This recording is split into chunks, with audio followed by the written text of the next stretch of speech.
All right, Apple ticking, solar sizzling, and a roller coaster to end all roller coasters really rolling. What the tech? They're all connecting.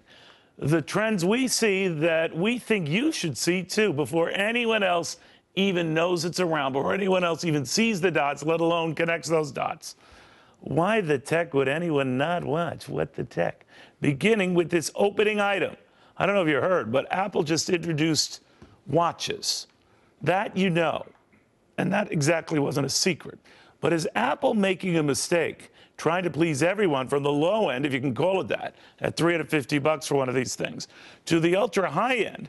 Would you pay $10,000 for one of these things? See, that's the risk I don't think people are getting or appreciating that Apple's vaulted targeting might be fraying.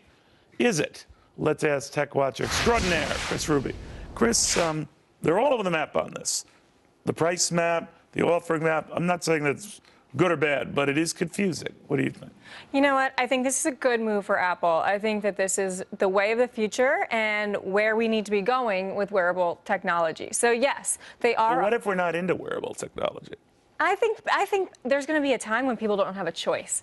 Really? I think wearable technology makes the most sense. I think when you think about people spending $10,000 on a watch. What is the $10,000 one? Yeah, is it gold? Is it? Yeah, there's one with like 24 karat gold that I saw. Oh, but if you look at that, forgetting the Apple Watch, people spending $10,000 on a watch without all of the features that Apple is offering now seems absurd. But that wouldn't make it a collector piece. A Rolex or something. You hang on to that and pass it down through generations. But this will be old a year from now. It will be, but I think there's always going to be you'll always be able to update it with technology. I think it makes sense. And I think from a social media etiquette perspective, it also makes sense. People will be looking at their phones less in meetings and more at their watch. That's a great It's a trade-off. little better than having to pull out this I'm not thing. ignoring you. I'm just looking at my watch ignoring it. Meanwhile, and around the world without one drop of fuel, Solar Impulse 2 is in the air, and its backers hope ready to make history. They're hoping this one, swinging around the planet, will do for solar what, well, Solyndra did not. Chris, leaving aside, we have enough troubles these days with conventional planes managing to make it on a runway. Do we need a solar panel, a solar-powered one? I don't think that we need a solar-paneled one right now. I think it's a ways to go. I think it's going to take another decade to really get this right. And I think even if you look at the size of the cockpit for the pilots, I mean, it's so small that they're saying they need to stretch and do yoga afterwards. It's supposed to be the size of a phone booth. But the idea being, the benefits, I'm told, is that it'll never run out of fuel.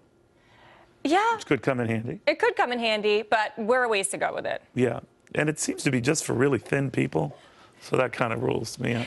Meanwhile, 95 miles an hour on your laptop, a record-breaking roller coaster taller than the Statue of Liberty is being unveiled in North Carolina, and the amusement park releasing the video on YouTube. Don't ask. I don't understand this, but apparently it's all the rage on YouTube, just following this thing. I'm getting nauseous watching it. What do you think of this and releasing the video? I think it's great from an experiential marketing perspective. Really? Yeah. I mean, look at the way that, 10 years ago, advertisers, they would have been doing something like this, but in a paid-for media buy. Now they're doing it. They're pushing out themselves on the YouTube channel, and people are retweeting it, resharing it. I think this is the way marketing is going.